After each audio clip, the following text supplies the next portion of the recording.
আসসালামু আলাইকুম। আমি জেনজি লিডারকে নিয়ে কথা বলি। তো এর মধ্যে আমার অন্যতম আরেকটা প্রিয় ক্যারেক্টার এনসিপির ভিতরে আছে, সেটা হলো নাসির পাটোয়ারি। অনেকেই ওনাকে নিয়ে অনেক ধরনের মন্তব্য করে থাকেন। তবে আমার তার যে আক্রমণাত্মক কথাবার্তা এবং এক কথায় উত্তর, এটা কিন্তু খুবই ভালো লাগে।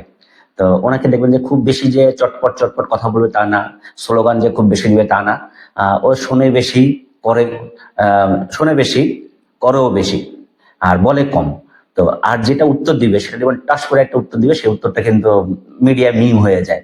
যেমন লাস্ট আমি একটা রিলস দেখছিলাম, রিলসে যেটা আসলো, তাকে পরে এক সাংবাদিক প্রশ্ন করছে যে মির্জা আব্বাসের আসনে আপনি দাঁড়িয়েছেন, উনি তো 4-5 বারের এমপি, তো ওনার সাথে আপনি দাঁড়ালেন, কি ব্যাপার বলেন, আপনি কি ফিল করছেন? তখন সাথে সাথে সে পাল্টা প্রশ্ন করলো, কয়বার দাঁড়িয়েছে বলেন তো? বলে 4-5 বার। তো এমপি হয়েছে আর কি।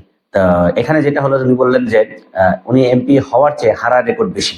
তো ওনার মুখে যেটা তখন আসলো, তখন কিন্তু খুবই গম্ভীর্যভাবে এমনভাবে তুলে ধরছেন যে ব্যাপারটা আসলে খুব ইনসাল্ট মূলক হয়েছে, এবং সহজ যে উত্তরটা সে চটপট যে ডেলিভারি দিতে পারে, এটার জন্য নাসির পাটোয়ারি খুব অ্যাকশন ড্যাশিং লিডার একজন। আমার কাছে খুব ভালো লাগে, কারণে অকারণে তাদেরকে ভালো লাগে।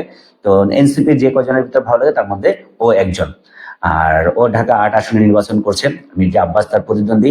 আশা করি জেনজি জেনারেশন, তরুণ জেনারেশন, নতুন ভোটার, এবং যেহেতু সে জোট প্রার্থী, জোটের সবাই তাকে ভোট দিয়ে নির্বাচিত করবেন, এবং তার মতো একজন সংসদ সদস্য পার্লামেন্টে যাওয়া উচিত। আপনারা কি মনে করেন? আল্লাহ হাফেজ। ইনকলাব জিন্দাবাদ।